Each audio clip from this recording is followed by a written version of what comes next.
आज पूरे देश में 72वां सेना दिवस मनाया जा रहा है।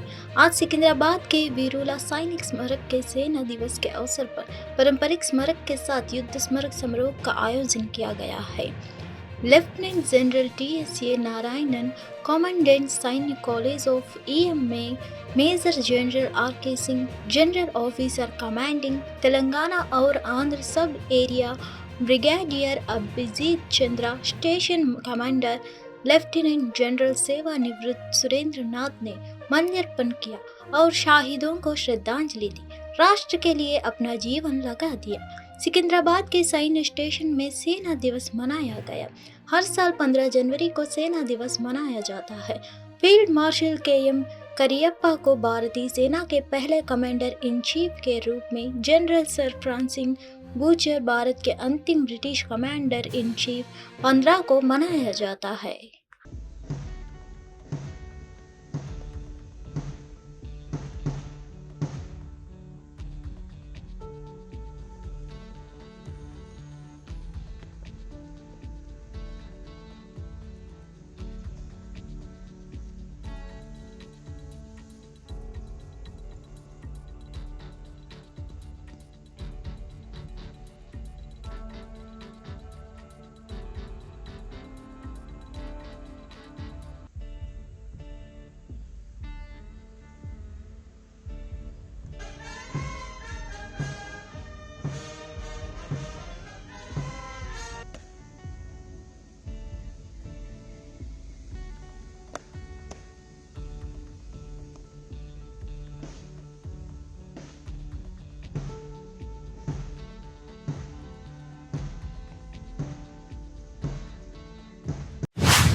लोकसभा चुनाव को लेकर मायावती ने बड़ा ऐलान किया है। उन्होंने इंडिया और एनडीए दोनों अलायंस में जाने से इनकार किया है। उन्होंने कहा है कि बसपा अकेले चुनाव लड़ेगी। उन्होंने कहा अलायंस में वोट ट्रांसफर नहीं होता।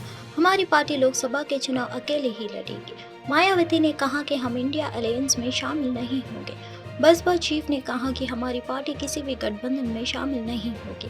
हमारी पार्टी लोकसभा के चुनाव अकेले इसलिए लड़ती है क्योंकि इसकी कॉमन एक दलित के हाथों में है। उन्होंने कहा कि हमारी पार्टी लोकसभा चुनाव अकेले लड़ेगी। हम किसी गठबंधन में नहीं जाएंगे। साल 2007 की तरह हमारी पार्टी लोकसभा में भी बेहतर परिणाम देगी। हमारी पार्टी का सर्वोच्च नेतृत्व एक दलित के हाथ में है। गठबंधन करने पर हमारा वोट तो उन्हें मिल जाता है, मगर उनका वोट, खासकर स्वर्ण वोट, हमें नहीं मिलता है। हमारी पार्टी लोकसभा के ये आम चुनाव अकेले ही लड़ेगी। हमारी पार्टी यहाँ किसी भी गठबंधन व पार्टी के साथ मिलकर ये चुनाव नहीं लड़ेगी। विपक्ष के इंडिया गठबंधन को लेकर जिस प्रकार से सपा मुखिया ने एक सोची समझी रणनीति के तहत बीएसपी के लोगों को गुमराह करने के उद्देश्य से बीएसपी प्रमुख के प्रति गिरगिट की तरह अपना रंग बदला है। मीडिया में ये भी फर्जी व गलत खबरें प्रचारित की जा रही हैं कि ऐसा लगता है कि अब बीएसपी प्रमुख जल्दी ही राजनीति से संन्यास लेने वाली है। इसमें गरीबों, मजदूरों, बेरोजगारों तथा बहुजन समाज के सभी वर्गों के लोगों को बीएसपी से जुड़ना तथा इन्हें फिर सत्ता तक पहुंचना बहुत ज़रूरी है। किंतु इन्हें यहाँ ये बात भी ज़रूर ध्यान में रखकर चलना होगा कि ये लोग अपने इस मकसद में कामयाब ना हो सके तो उसके लिए यहाँ सभी विरोधी पार्टियाँ अंदर अंदर एक होकर व किस्म किस्म के साम दाम दंड भेद आदि अनेकों हथकंडे इस्तेमाल करके इन्हें हमेशा सत्ता से दूर बनाए रखना चाहती हैं, जिनसे इन्हें हर स्तर पर सावधान रहना होगा तथा गुमराह भी नहीं होना है। और इस मामले में ताज़ा उदाहरण ये है कि अभी हाल ही में विपक्ष के इंडिया गठबंधन को लेकर जिस प्रकार से सपा मुखिया ने एक सोची समझी रणनीति के तहत बीएसपी के लोगों को गुमराह करने के उद्देश्य से कुछ ही घंटों के अंदर बीएसपी प्रमुख के प्रति गिरगिट की तरह अपना रंग बदला है, तो उससे भी पार्टी के लोगों को जरूर सावधान रहना है। इसके साथ ही पिछले महीने पार्टी की ऑल इंडिया की बैठक में आम सहमति से श्री आकाश आनंद को मैंने अपना एकमात्र उत्तराधिकारी घोषित किया था। तो उसके बाद से बीच बीच में अब मीडिया में ये भी फर्जी व गलत खबरें प्रचारित की जा रही हैं कि ऐसा लगता है कि अब बीएसपी प्रमुख जल्दी ही राजनीति से संन्यास लेने वाली है, जिसमें रत्ती भर भी सच्चाई नहीं है। जबकि मेरी जिंदगी का आखिरी सांस भी पार्टी को मजबूत बनाने में ही लगा रहेगा। इस किस्म की फर्जी व गलत खबरों से भी पार्टी के लोगों को गुमराह नहीं होना है। और अब तो चुनावों में ईवीएम में अधिकांश धांधली व गड़बड़ी किए जाने की मिल रही खबरों से भी बीएसपी के लोग भी काफ़ी ज़्यादा दुखी व चिंतित भी हैं। हालांकि ऐसी स्थिति में ये व्यवस्था बाहरी देशों की तरह कभी भी यहाँ ख़त्म हो सकती है। ऐसे में अपनी पूरी ऊर्जा से पार्टी को मजबूत बनाने में लगे रहना है। अपनी पार्टी के लोगों को ऐसे में अपनी पूरी ऊर्जा से पार्टी को मजबूत बनाने में लगे रहना है। और यदि पार्टी के लोग इन सभी हालातों का मुकाबला करके अपनी पूरी ईमानदारी व निष्ठा से आगे बढ़ने की पहल करते हैं तो फिर हमारी पार्टी जरूर आगे बढ़ेगी। अब देश में लोकसभा के आम चुनाव होने का भी समय बहुत कम ही रह गया है। और यदि इस चुनाव में पार्टी के लोग मेरे दिशा निर्देशों के मुताबिक चलकर व रात दिन कड़ी मेहनत करके अपनी पार्टी का बेहतर रिजल्ट ले आते हैं।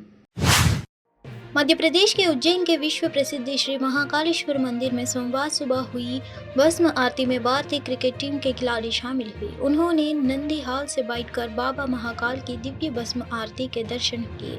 इंदौर में खेले गए भारत और अफगानिस्तान के बीच के मैच में भारतीय टीम को मिली जीत के बाद भारतीय टीम के 4 खिलाड़ी उज्जैन पहुंचे। रवि बिश्नोई, तिलक वर्मा, वाशिंगटन सुंदर और जितेश शर्मा ने नंदीहाल में से भगवान महाकाल की आरती देख आशीर्वाद लिया। इस दौरान वे बाबा महाकाल की भक्ति में लीन दिखाई दिए। उन्होंने नंदीहाल में बैठकर भस्म आरती को निहारा और बाबा का आशीर्वाद लिया। चारों सदस्य टीम भारत की जीत के बाद बेहद खुश नजर आ रहे थे। करीब 2 घंटे तक भस्म आरती में शामिल होने के बाद सभी इंदौर के लिए रवाना हो गए।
दिल्ली में लोकसभा चुनाव के लिए वॉल पेंटिंग कार्यक्रम का शुभारंभ किया गया। इस दौरान बसपा अध्यक्ष जेपी नड्डा ने पार्टी के प्रतीक कमल को रंगा। नड्डा ने पार्टी के चुनाव चिन्हों को काले रंग से पेंट किया। बता दें कि बसपा 15 जनवरी को अपना 44वां स्थापना दिवस मनाया जा रही है। कमल को पेंट करने के बाद दिल्ली में बीजेपी अध्यक्ष जेपी नड्डा ने कहा, आज से एक बार फिर मोदी सरकार के नारे के साथ हमारा देशव्यापी वॉल पेंटिंग कार्यक्रम शुरू हो गया। हमारी भारत की जनता से अपील है कि दोबारा मोदी सरकार बनाए। देश के आगे ले जाने के लिए देश में स्थिरता और स्थिर सरकार की जरूरत है। इसलिए इस दीवार लेखन कार्यक्रम के माध्यम से हम भारत के लोगों से एक बार फिर मोदी सरकार के लिए अपील करते हैं।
मशहूर उर्दू शायर मुनव्वर राना का पार्थिव शरीर लखनऊ स्थित उनके आवास पर पहुंचा। प्रसिद्ध उर्दू कवि के परिवार में उनकी पत्नी रैना, 4 बेटियां और एक बेटा है। राना ने रविवार को कार्डियक अरेस्ट के बाद उत्तर प्रदेश के लखनऊ के एक अस्पताल में अंतिम सांस ली। उनका पार्थिव शरीर पीजीआई अस्पताल से उनके लखनऊ स्थित लाल कुआं स्थित आवास पर लाया गया। मुनव्वर राना 71 साल के थे और पिछले कई महीनों से लंबी बीमारी से जूझ रहे थे। लखनऊ स्थित उनके आवास के बाहर परिवार के सदस्यों समेत बड़ी संख्या में लोग मौजूद थे। समाजवादी पार्टी के वरिष्ठ नेता जूहू सिंह भी मुनव्वर राना के घर पहुंची।